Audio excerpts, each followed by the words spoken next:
Hello, everybody, and welcome to another video. Today we are going to talk about books in Kingdoms Reborn. We're going to be talking about how to get books, what books are good, what books are bad, where to slot your books in all of your buildings, and stuff like that. All right, so if you're new to Kingdoms Reborn, books are essentially movable buffs you can put into a building. So, for example, if you put a productivity book into a potter, you produce more pottery because it becomes more productive. So there's a couple of different types of books in Kingdoms Reborn. There's the basic ones, productivity, which is just 20% productivity, and sustainability, which is 30% less input. Then there's also motivation, which scales based on how happy your people are. Starting at 60%, and then passion, which is slightly worse than the productivity book at productivity, but increases job happiness. There's also a frugality book that reduces this number right here, the total upkeep by 70%. I find that one not as useful because typically using one of the books that improves the actual outputs or inputs of your buildings to actually kind of net more money over the long term. So first things first, let's talk about the simplest of the books, the productivity book. Now I like to early game put productivity books into buildings that are producing stuff that I need. So for example, if early game I'm low on food, throw the productivity book in here. I like to combine it with boosting, because the speed boost will make this fishing lodge produce batches faster, and then the productivity book will make the fishing lodge's batches produce more, so it's kind of like a synergistic sort of multiplicative benefit. So you want to have your books in the things that you're boosting, if at all possible, especially early game. Later, when you have a bajillion buildings everywhere, boosting becomes a lot less important, but it's something to keep in mind when you're starting.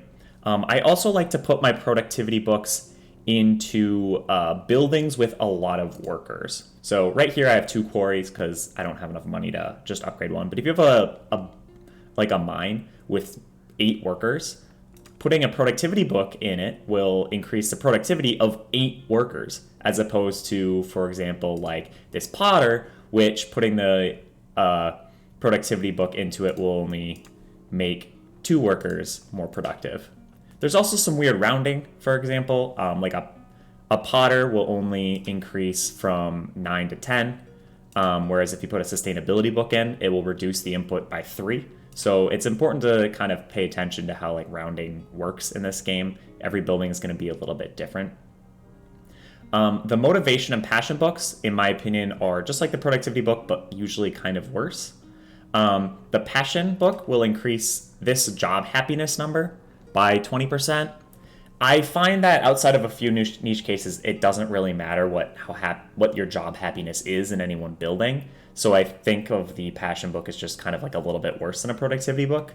The motivation book is only better than the productivity book if you have over 80 happiness, which maybe I'm like a bad mayor or something, but typically my people don't really have over 80% happiness. As long as they're over 65%, there's no downside. Later in the game, there's a couple of cards and stuff that work off of happiness, so maybe you'll raise it up and start getting motivation books. But for most of the game, I prefer just productivity books because it's just a lot more efficient. When comparing the productivity book to the sustainability book, it really depends per building and how the rounding goes, but typically the productivity book is going to be a little bit better. Specifically because any building you want to place down is going to produce an output that's going to be worth more than the input, right? And so even though the productivity book is 20% productivity and the sustainability book is 30% less input, the productivity book is usually going to be at least break even, if not a little bit better. And of course, also the productivity book works for something like a fishing lodge or something like that just doesn't have inputs at all. However, this is where I kind of twist the video around and say that I actually prefer typically getting sustainability books in the early game. It's nice to have a productivity book or 2 laying around so you can slap it in something and then like start boosting and like get yourself out of a jam if you mess up like what you're building early game. But sustainability books are, in my opinion, much better because they're much more useful later in the game, and I like to have a good, healthy supply of them. So fundamentally, when you build a town, right, you're going to place it somewhere, and you're just not going to have access to all the resources.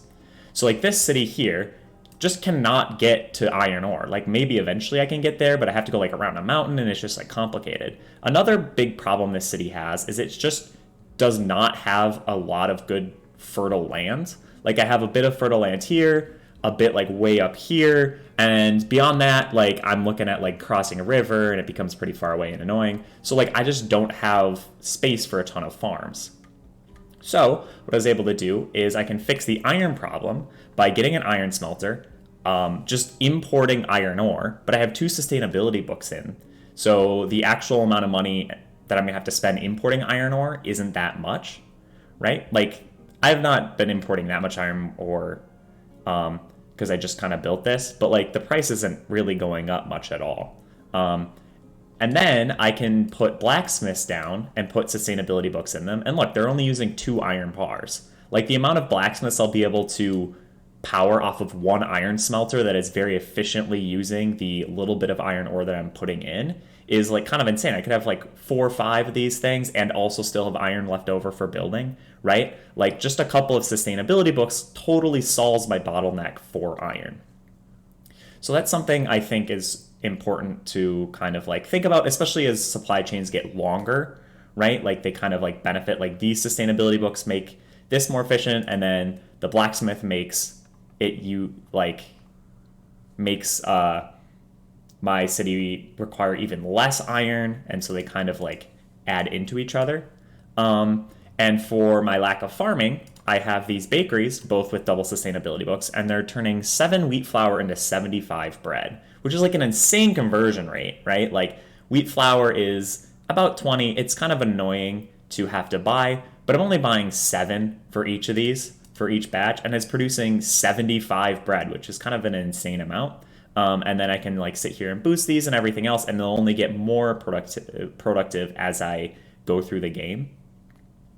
And so I can completely just dodge the fact that I just don't have much in the way of farming, and I can use farming for luxuries and medicine like I am here.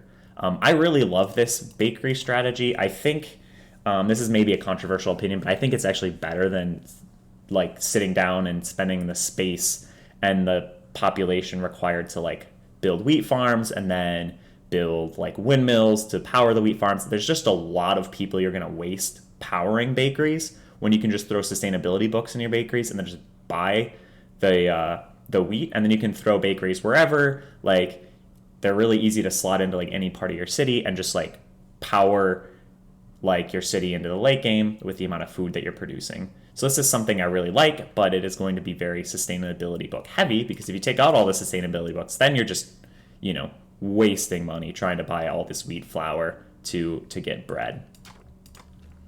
As for how you get books, something I forgot to mention, the easiest way is you'll get immigration events where it says, 3 people want to join your city. It'll pop up and you hit accept, and then you get to choose one of these books. Another way is the card shop, which you unlock once you hit Middle Ages. And the card shop allows you to buy sustainability and productivity books and frugality books. Thing is these get more and more expensive as you buy them, so you typically can't buy very many before it becomes kind of prohibitively expensive. But especially the productivity and sustainability books are mildly useful if you have the money and you're just trying to like squeeze a little bit more efficiency out of your city. And then the final way, and the most powerful way by far, is the Scholar's Office, where you can actually craft books from paper. This becomes like insane. It's one of the most powerful buildings in the entire game, just because you can fill every single building with books, and so it will take a while, obviously, but you can squeeze so much more efficiency out of your city once you like fill everything up with books, right? And at that point, you can produce productivity and sustainability books like whatever you want. The reason early game I always like focus on sustainability books is because then once I get a bottleneck, or if I get my bakeries out, then I can just start throwing gobs and gobs of sustainability books at whatever problem that my city has, and I can kind of fix it and go from there and just import whatever, resource that I need. I think that wraps up all my thoughts on books. If you have any other tips or advice, or if you disagree with me, make sure to comment down below. And yeah, let's see. In a bit over a week, we're going to have a whole new faction for Kingdoms Reborn, which is really exciting. And I will see you guys in another video.